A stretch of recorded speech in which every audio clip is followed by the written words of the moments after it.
Nilay Patel is the editor-in-chief of The Verge, a CNBC contributor. They have been ahead in large part on this story throughout the weekend. I just ask you, state of play. Where do you think we really are right now? What do you think is going to happen? I think Sam Altman is a very mission-driven individual. He wants to build this technology. He wants to advance the state of the art in AI and for humanity. And he's working hard to go back to OpenAI. That is what I understand today. That Bloomberg just matched our reporting late last night, saying that the board continues to negotiate with Altman and his camp. The board has to step down. That is a condition that Sam has put on this. So out of the 4 people who voted to remove Sam on Friday, 1 has flipped. Ilya Sutskever, the chief scientist, has flipped in the Sam's camp. The 85–90% of OpenAI employees have signed a letter saying they will quit and go to Microsoft if Sam doesn't come back. There's 3 people in between that outcome and Sam returning to OpenAI.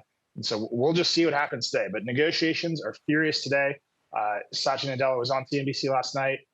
He did not answer affirmatively when John Ford asked him directly if Sam Altman was coming to Microsoft, because it is still very much an open question.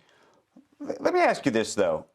One of the things we haven't really gotten underneath this story about is clearly there have been concerns among some board members about how fast this technology is developing and what kind of controls are in place. That's what led to this. Now, maybe those board members were misguided. I don't think we know yet. Maybe you have a better sense of it. But clearly at this point, somebody's come to the realization that either the technology is moving too fast and you weigh that against the company not existing and you decide you want the company to exist rather than it moving too fast. But what do you think was actually happening on the other side?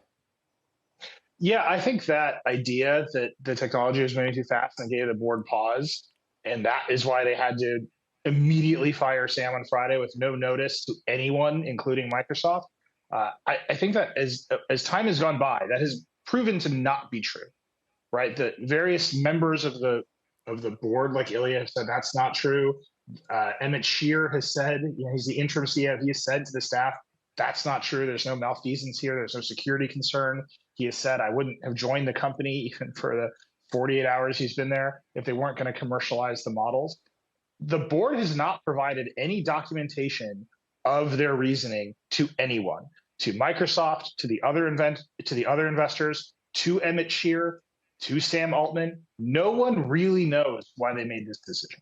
And I think fundamentally, if they think they are tasked with saving humanity from AGI, they are better served having a company at the forefront of that development than stopping whatever ChatGPT can do today as a commercial product that you can buy for $20 a month.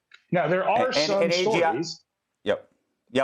There are some stories that at the Dev Day, what Sam Altman demoed, showing other people being able to build ChatGPT-like products called GPTs, sell them to consumers, get a rev share. All that stuff was too far down the path of commercialization, and potentially developers could have done dangerous things without content controls, without moderation controls.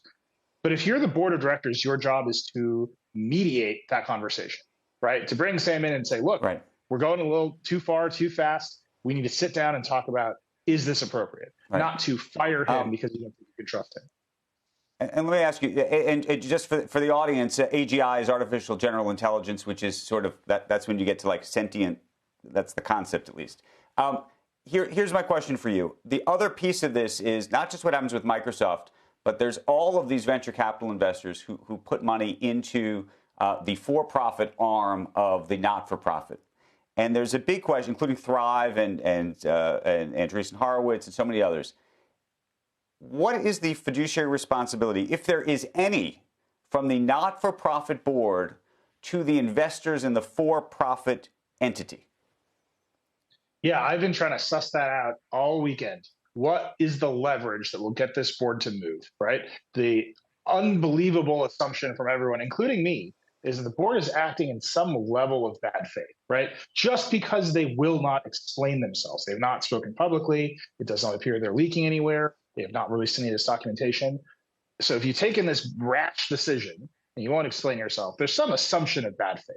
And you would think the investors could break through that and at least gain some understanding of what happened, if not leverage over the situation.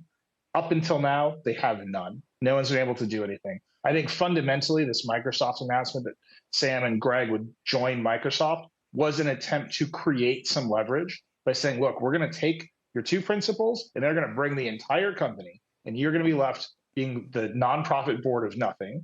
And that is one outcome that you are headed towards, or you can come back to the table and negotiate. I do think that worked. I think it's a little risky for Microsoft to have announced that Sam and Greg are joining the company when Sam and Greg are still actively engaged in negotiations to return to OpenAI.